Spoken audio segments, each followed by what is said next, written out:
Hi Fabrice, what are we talking about today? Alright, today we're talking about all sorts of plants you can plant now for winter and spring harvests. Right, we're at the 3rd of October and you've cleared out the beds out beyond the greenhouse, ready for planting what? So in the last week we've been planting lots of spinach. Yep, We've got loads of spinach plants ready for collection now, and we'll have those until the end of the month. yep, We have been planting spring cabbage. We've got Alright, two yep. kinds we're giving out. We've got bullhead spring cabbage and we've got pointy spring cabbage, which is open pollinated and organic.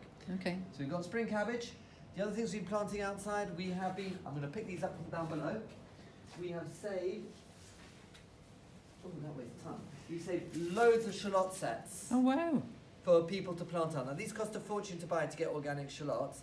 We've got, not technically organic, but they were grown without chemicals. Loads of shallots for you guys to start planting up now. okay, In fact, they're rooting out the bottom. They need to go in the ground. okay. What about the onions? Onions, we've got we've got shitloads of onions. So all of that coming up there. Yeah, Those are, we've got more actually. Those are all Italian spring onions, or not quite spring onions, not quite normal onions. You leave them in the ground until midsummer, you get a huge onion. But they're really growing to be grown as spring onions, which is the size of leeks with a Yeah. huge bulb. right, So it's up to you how you grow them. The advantage of doing that is you get an early crop, and the ground is free for your summer crops. So you can squeeze this in between now and planting out your tomatoes. oh brilliant. In fact, most of what we're talking about, you can squeeze it now between your April and May plantings. So you'll get crops in the spring when there's not very much else about, and your ground will be free for your main planting. They won't Okay. get in the way. Okay, So you're brilliant. basically using free sunlight over the winter. Okay, so this is all our winter bedding plants. Yeah. So- What you're looking at now are winter mustards. They're Alright. really, really good. Those are purple frills and golden frills. They make very, very frilly salads. Greens, a bit Nice. like cress. We've got loads of hardy pak choi over there. That's common sooner. That's another really good one to try. Okay. Basically, come on down. We've got What are you, the next 2 weeks?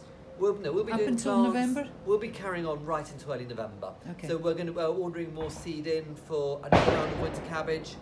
We will be doing peas.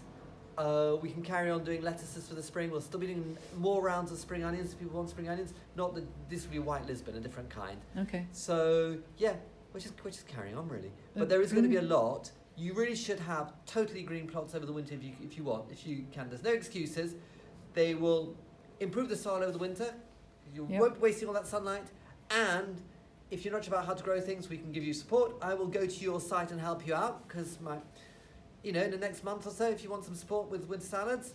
And we will give you fleece and netting to keep the stuff protected over the winter because it grows a lot better under fleece and netting. Okay. Basically, yeah, it's the full package and it's free. Thank you, Fabrice. No I think worries. we'll post this on the website and people will get in touch with you directly. And we'll work out a way of doing it for Okay. you. We'll come up with a package to match your needs. Thank you very much, Fabrice. Not That's at all. perfect. Yeah, well, we could call it a package to match your needs. Bye, Fabrice. No worries. Bye.